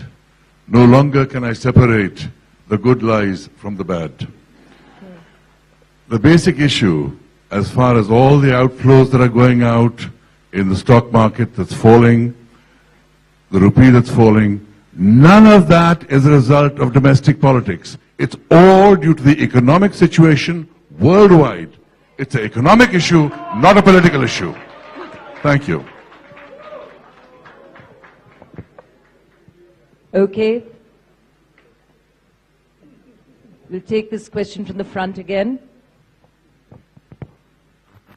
Good evening. My name is Tanuj Kumar, and my question is to Mr. Shashi Tharoor. Which college? No, I'm on a gap year from Doon School. Well, all right, go ahead. Mr. Tharoor, you said that democracy is an intrinsic part of brand. So isn't it all the more reason that it can impact brand India? My point is you can't make a distinction between brand India and democratic politics, because democratic politics is integral to what brand India is all about. So the notion of an impact is something from the outside that impacts something else. And though the proposition, as you know, was argued on both sides, where they said positive impact, negative impact, everything is fine, the problem really with that argument is, it's like saying, you know, the sun affects the weather. Of course we know the sun affects the weather. The question is it positive? Is it negative? What kind of impact? If the sun is part of the weather, and there is no weather without the sun or whatever, then you have a different case. So what I was arguing very simply was that democratic politics is so much a part of what brand India is all about, that whatever happens in democracy, good or bad, confirms what the world expects of our brand. In other words, let's say we have extremely successful, effective politics that does wonderful things in the country. That's part of our brand, it's India being a democracy. If our democratic politics turns dysfunctional, if we have people out in the streets trying to make laws in the Ramlila Maidan, whatever, that too reaffirms the brand of India as a democracy. It shows another side of it. So my point is, it's very much part of what we're trying to say here. Thank you. Okay. If we can take a question on the middle of the left there, just behind you. The mic, just move a little back, yeah. Yeah. You, the one closest to the mic, yeah. I'm currently studying at Hindu College, Devang Sibil. My question is directed to Mr. Chandra. I'm a huge fan, sir. You speak really well, and you did today too. So the first part of your speech focused on proving how there is no such thing as brand India. And if I'm correct, after the first interjection, which was directed to you, your answer was that there are multiple brand Indias and there is no one brand India. So sir, in a span of 5+ minutes, you switched from saying that there is no brand India to going to the point that there are multiple brand Indias. So how can you be contradicting yourself? The whole purpose of a debate is to have a clear stand. Well, you know, Frank, as Kabir said very clearly, you're right, you should have told that to your college, because they were contradicting each other all the way through the entire debate. No, what I actually said was that there is no such thing as one brand India. I said that right at the start as well. There is no such thing as a distinct, unique image of India that defines India. It doesn't exist. For different people in different parts of the world, depending on who they are, where they are, how they are, they will have a different defining image of India, which for them can become brand India. And the brand India that we've been really talking about here from the point of view of getting investment in or getting tourists in is only one possible definition of what a brand India can be. There was a question here. My name is Vikram Bari. I'm from Hindu College. My question is back to Mr. Vikram Chandra. You said at Davos we were doing this and there was brand India being promoted. Now, had not democracy allowed Indian media to say what it did say about branding India, it might not have been possible. So, like the Hindu team pointed out, that the government or democracy which lets you even say that there is brand India. So how can you de-alienate democracy from brand India? Who's de-alienating? In fact, I spend a lot of my time saying that democracy is still the best form of government which there is. Who wants any other form of government? What is the price that you're willing to pay for liberty? What's the price you're willing to pay for freedom? So that's very much part of what we said, that even in that narrow confine of that one definition of brand India, which is getting investment and the rest of it is, democracy in that particular context does not hurt because it helps. I said on that one narrow definition. All right. I'm afraid we have to wind up now, so thank you for that. I wish we could take more questions, but we do need to move on for the rest of the evening. So over to Gitanjali. Our request, Mr. K.M. Matthew, Bursar, St. Stephen's College, to read out a message from the principal, Reverend Valsan Thampo. I stand here on behalf of the principal of St. Stephen's College, Reverend Dr. Valsan Thampo, who had to be away from the city to attend to some very urgent work back home, which has been postponed for quite some years since he took over as the principal of St. Stephen's College.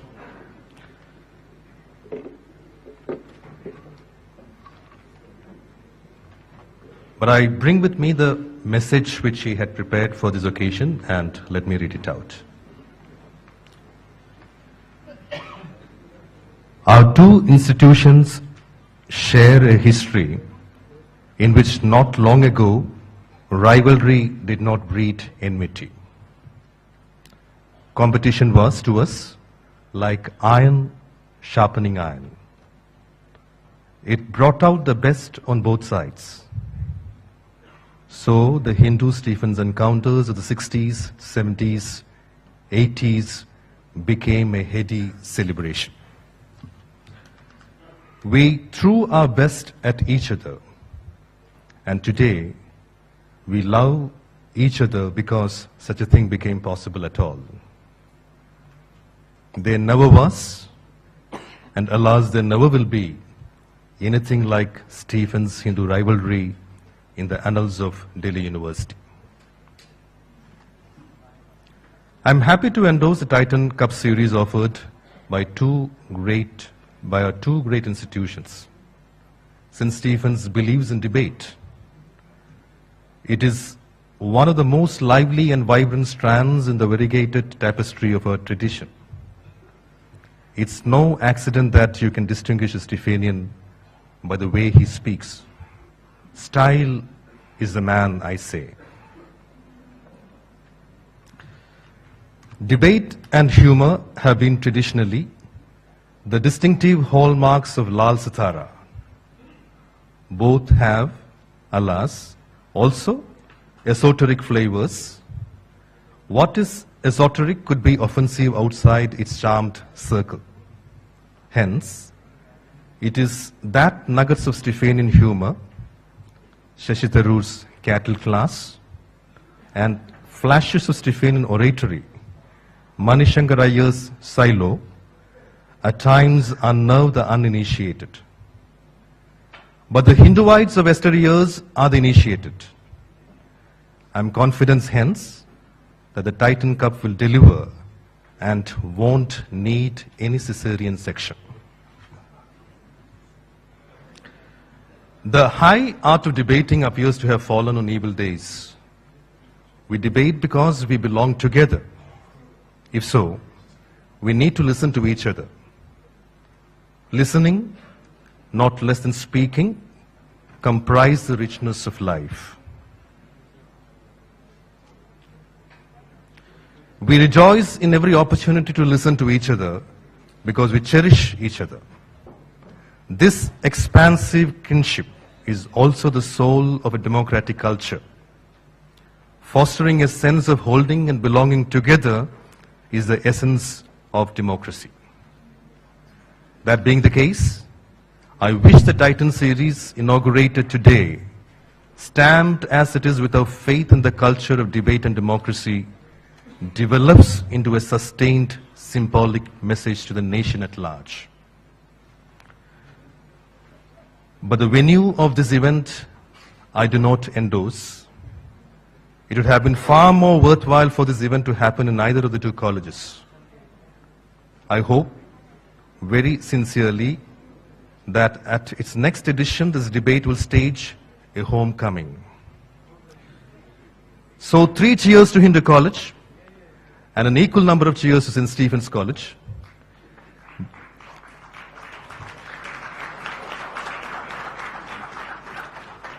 May the spirit of wholesome debate bring out two institutions closer together to the greater glory of God, which is the motto of St. Stephen's. Thank you.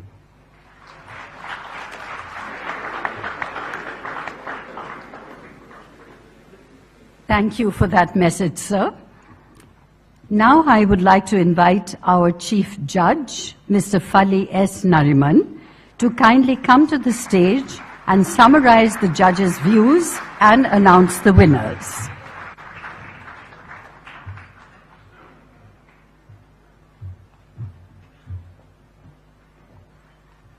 We must keep you in some suspense. We'd love to say that neither side wins, but that brand India wins.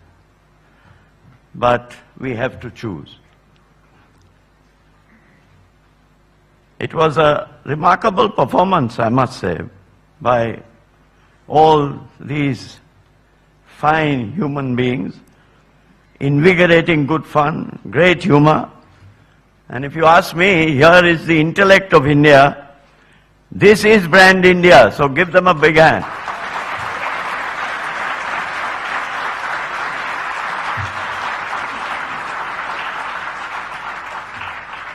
But seriously, 1 or 2 points.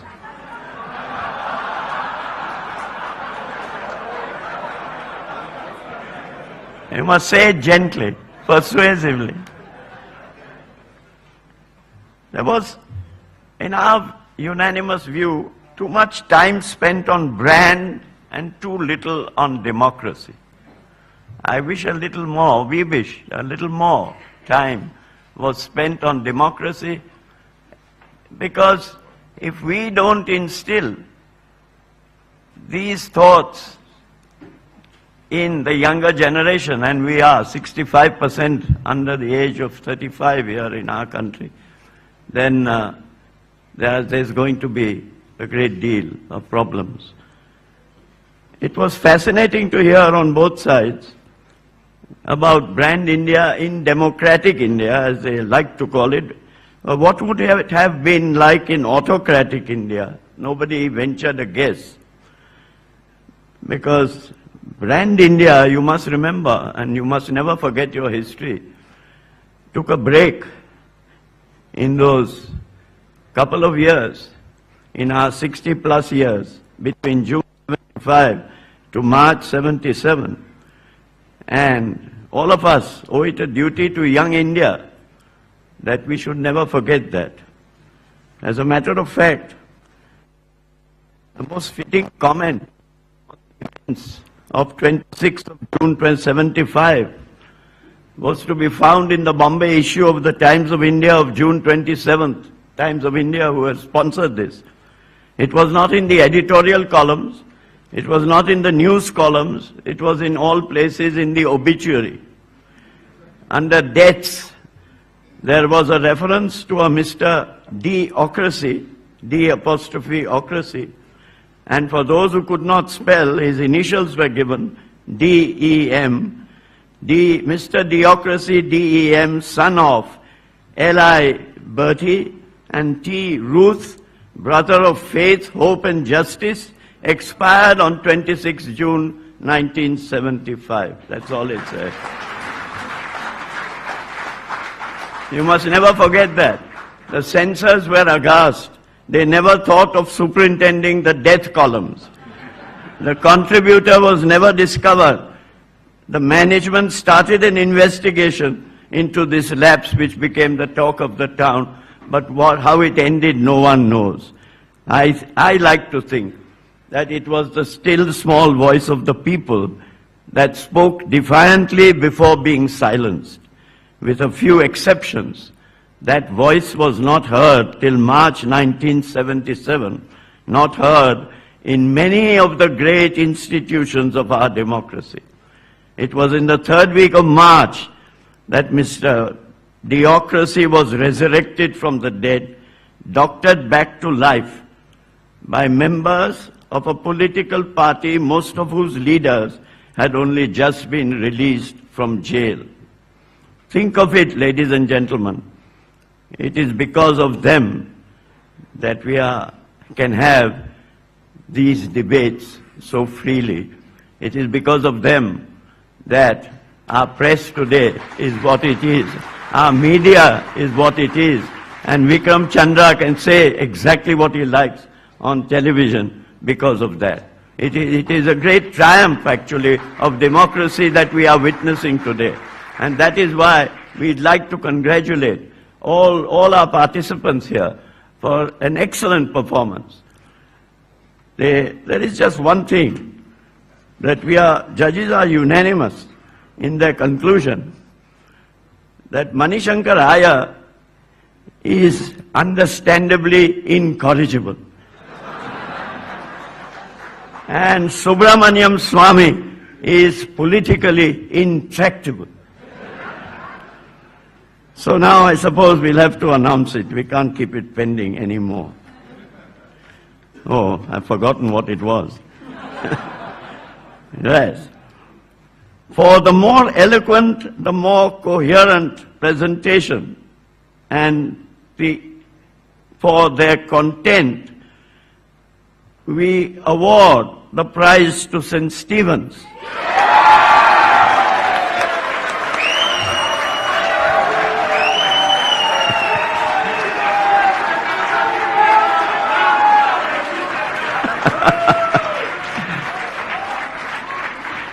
Now you know why when you fellows criticize what goes on in Parliament and then say it very solemnly that these fellows don't work, they only come and make a lot of noise. And that's exactly what you did.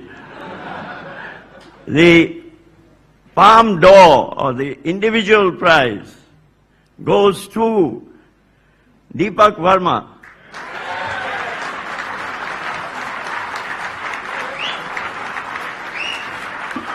Thank you, ladies and gentlemen. Thank you, sir. I now request the organizers, Mr. Vijay Chibber, Mr. Amitabh Kant, and Mr. Bobby Keval Ramani, to come up on the dais and in turn to welcome Shri Lalit Bhasin, Chairman, Shri K.K. Mehra and Shri Sunil Dev, Co-Chairman of the Joint Events Committee, onto the stage as well. Can everybody manage to come here?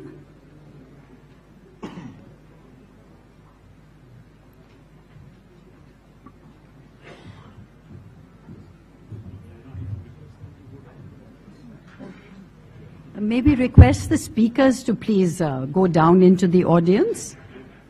Thank you.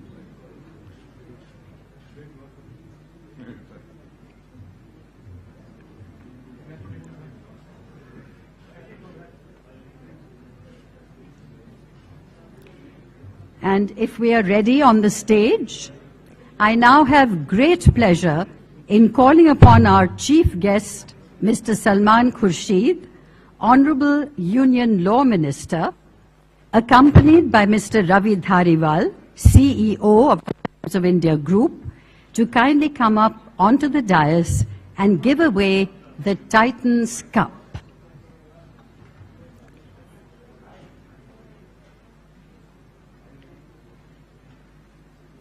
So can I invite the winning team to come and accept the Titans Cup?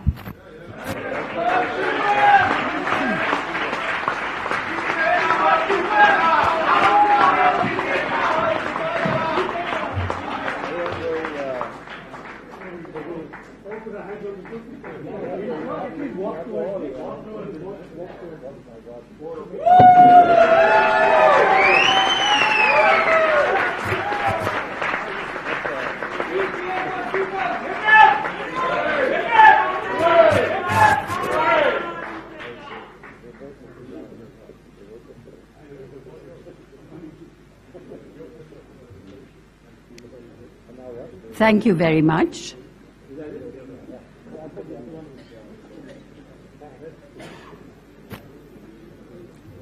I now have the privilege of inviting our guest of honor, the Chief Election Commissioner of India, Dr. S.Y. Qureshi, to please come up to the dais and give away the prize for the best speaker.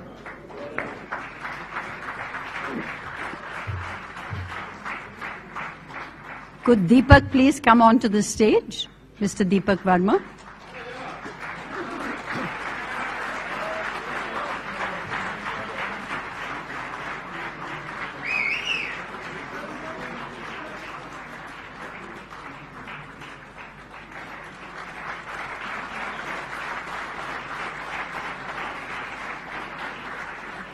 Thank you very much, sir.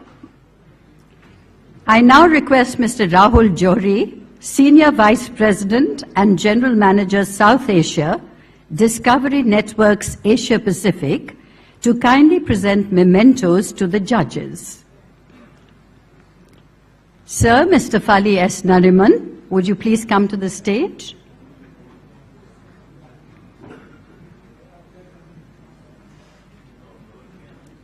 Okay.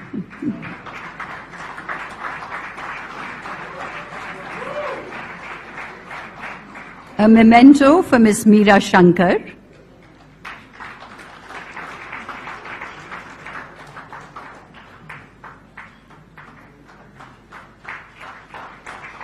And a memento for Mr. John Elliott.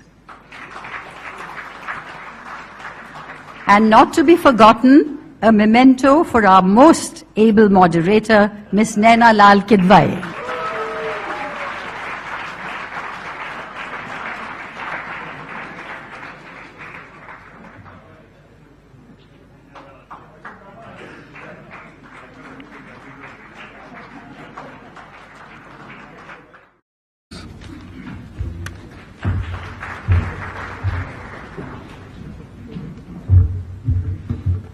So welcome, ladies and gentlemen, to the Titans Cup. I'm honored to be the moderator today, and I'm mindful of this onerous responsibility. You should have seen how hotly every second of what those 20 marks that are going to be given for timekeeping and how that was going to be assessed was being discussed by the group. And I'm mindful that this onerous responsibility rests on my shoulders, basically because I didn't go to Hindu, I didn't go to St. Stephen's, but indeed, I went to the best college, LSR.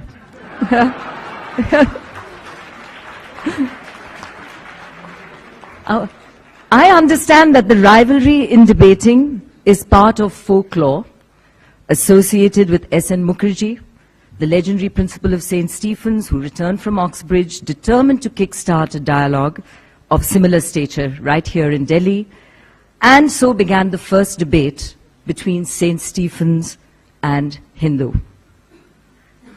And there were many memories about the Mukherjee Memorial, which were actually being shared by the panelists, and a lot of warmth around that event. Now, Hindu and St. Stephen's encounters have taken place not only in debate, but also, possibly even more memorably, on the cricket field. Both colleges have the distinction of producing test-level cricketers. It was during these cricket matches where sportsmanship and principled rivalry became legendary. Legend has it that the great Mr. Bose, the driving force behind Delhi University cricket right from the 30s to the 60s, advised a fielder that if a batsman's stroke eluded him and the ball went past him, the tradition of cricket required him to say, "Well played, sir," or "Good stroke, sir." And this tradition of applauding went beyond the cricket field. I hope that this tradition will be evident today. I'm sure you all have noted that the Hindu team has a member of the fairer sex, so let me too say, "Well played, sir." However, let me assure you that this in no way biases my loyalties. But tonight, it is winners of yesteryears, the ones from Hindu and St. Stephen's, the Titans. We have here on my left and my right, and we are eager to hear today.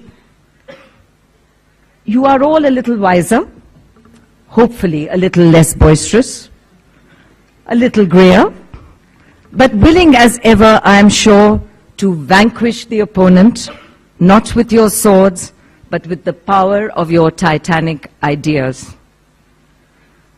So, as we launch into the deliberations of the day, it is my privilege to introduce the judges who scarcely need introduction, but I shall go through this formality.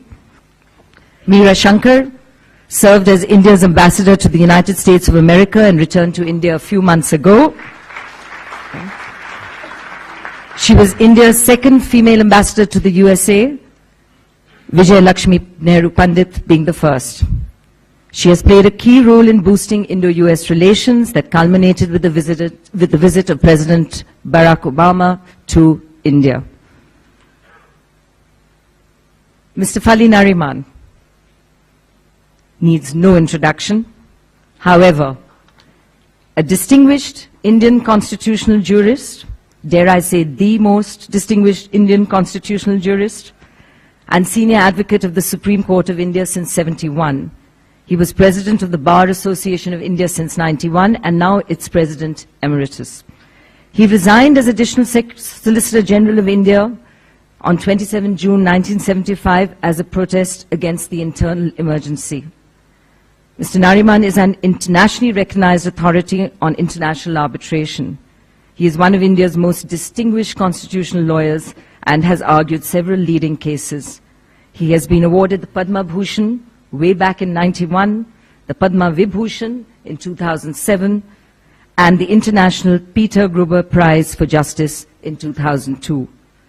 He was nominated member of the Rajya Sabha, the upper house of Parliament of India, for a full term of 6 years, 1999 to 2005. And the third judge, Mr. John Elliott, reputed British journalist in Asia, based in Asia since 1983, author and respected commentator in many magazines. His Riding the Elephant blog began... That takes place. It is the duty of ensuring level playing field that the democratic politics plays. Thus, democratic politics correctly prevented FDI in retail because Walmart, obtaining capital at 2 to 4% interest rate in their country, in the United States, wanted to enter retail market with no new know-how, and therefore it led to unfair competition because Indian traders had to obtain capital at 12 to 18%. Moreover, foreign countries of the West particularly do not allow free access to our labor, which is not only skilled but the cheapest, and also to agricultural exports, for which we have been fighting in the Doha rounds. This is also brand India, our capacity to export our labor. We have today what is called as the demographic dividend, which 30 years ago we called as the population problem. Today, democratic politics is working for a quid pro quo. Hence, the democratic politics must impact brand India, must ensure that the contours of brand India are such that we ensure that the competition that takes place as a consequence is on a level playing field. We have advantage in labor, and those who want to come to this country have an advantage in capital. And the competition should be fair. And it is this, therefore, why we think that democratic politics must impact brand India. And it is this, for this reason, that some of the decisions which are taken through democratic politics may not be acceptable to the ideologically committed, but certainly something which in the national interest has to be done. So therefore, I support the motion that democratic politics impacts brand India. Thank you.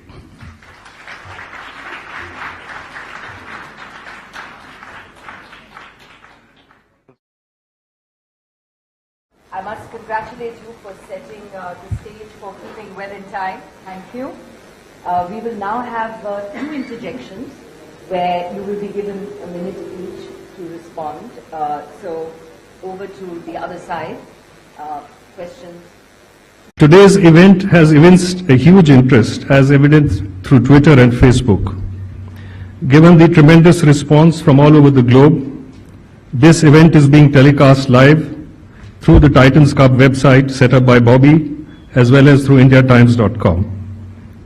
For helping to take this event to the larger audience through the electronic medium, I must thank, amongst others, Rohit Bansal, Prasanto Roy, and Sanjay Sethi.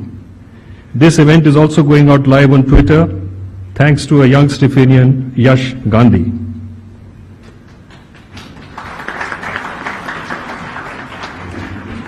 A special heartfelt thanks to our corporate sponsors, Discovery Channel and Aircel, as also Hotel Moria, who have spared no effort in supporting the event. It was decided at the outset that the topic for this annual debate should be apolitical, but having national relevance. The theme of this year's debate: this House believes that democratic politics is impacting brand India, is, I believe, most relevant and appropriate. We have a distinguished panel of judges consisting of Mr. Fali Nariman, Mrs. Meera Shankar, and Mr. John Elliott. And on behalf of the organizing committee, I thank them for their presence here this evening.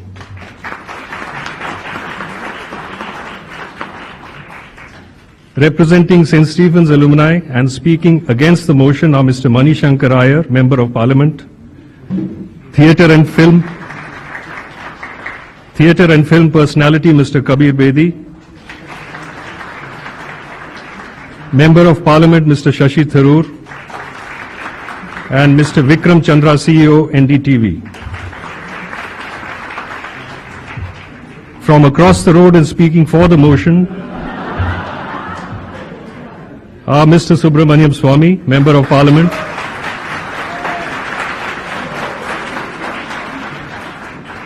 Ambassador Hardeep Singh Puri, who has come specially for this event, corporate personality Mr. Deepak Verma, and eminent civil servant Mrs. Tuk Tuk Ghosh Kumar. To moderate today's event and manage such a galaxy of heavyweight debaters, we have Mrs. Naina Lal Kidwai, CEO of HSBC, who has her task cut out for her. I now call upon her to take the stage and commence the proceedings. And on Fortune magazine's website in April 2007, and he then took it over himself in August 2008. Ideally, he'd like to write his articles and blogs sitting in the Himalayan foothills, but there's too much to be seen and talked about in Delhi and elsewhere for that to be possible. So we are fortunate to have him here with us today. So here we go. democratic politics is impacting brand India. The toss has been won by Hindu College. So if I can introduce our first speaker today, Mr. Subramanian Swamy.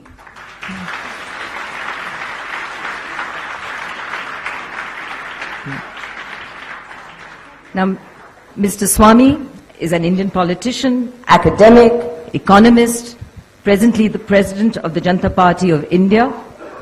Dr. Manmohan Singh had recently stated that Dr. Swamy was the first to envisage and articulate the need for reforms in India.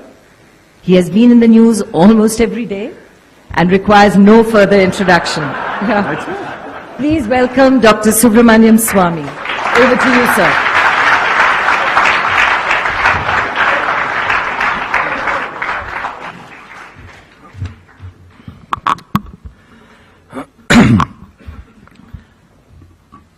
Madam Moderator, ladies and gentlemen,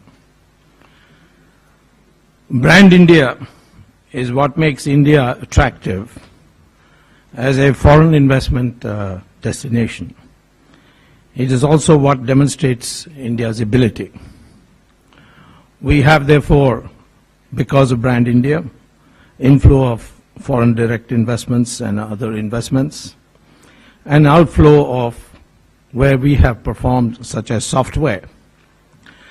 The bottom line is that India attracts foreigners to invest in India because they can make more profit here, largely because of our skilled and unskilled labor, which is not only good but the cheapest in the world. While they are able to bring their capital at very low interest rates which obtain in their countries. It is therefore quite clear that when brand India attracts foreigners to India, there is a lack of a level playing field, and it is the duty of democratic politics to ensure that we are not exploited in this branding